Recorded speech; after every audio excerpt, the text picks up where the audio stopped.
Hi everyone, Tim here. So tonight I want to talk a little bit about how much power we put into our kata.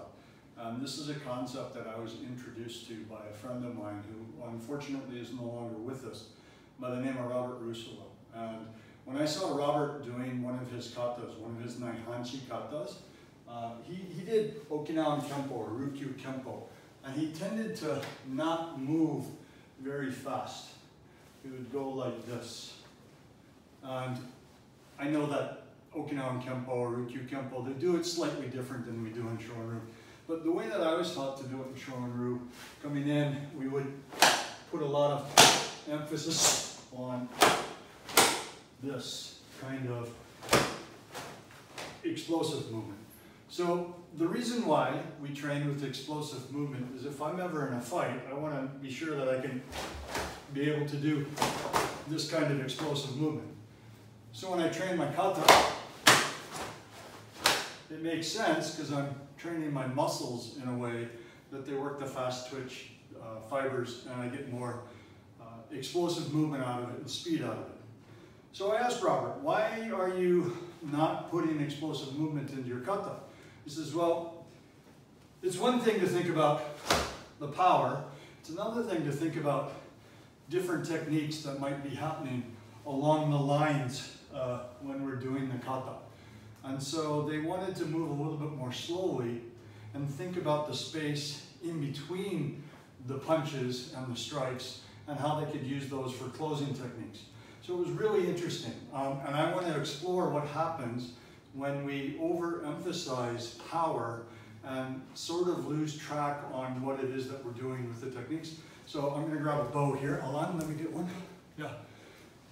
We have a gedan nuki, right? We come here, there's a gedan uke, and then a gedan nuki. Now when I'm doing this in isolation, and I'm just thinking about how I can generate the power. This one I pull, and I use my hips. Next one, there's a little bit of a shuffle when I do this. Now, the amount that I shuffle helps generate more power. However, there's a diminishing point of returns. Alon, if I can borrow you, we'll line up this way at a 45, right? So if I'm here, the technique, let's go real slow, right? So I'll go on a 45, so you're standing there. So he's going to try to attack my front leg, right? So he comes around with a sweeping gedan attack. I block it, right? So if I'm in this position and I blocked it, now I want to counterattack. Now, one more time, please. So come around. If I overshoot, if I'm so interested in getting a lot of power out of this next move, and I'll do it to the side here. If right now I'm on target, because the length of his bow and this position here is set up nicely so that I can attack on this line. However, if I'm overemphasizing the amount of power that I get, now my attack misses the point that it's supposed to attack. So I think that what we need to do, thank you, Alon, is be aware of the spacing and the timing for what it is that we're doing.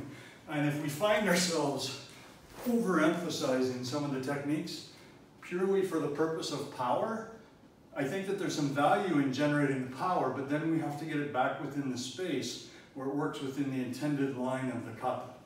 And that's what I wanted to talk about today. Thank you.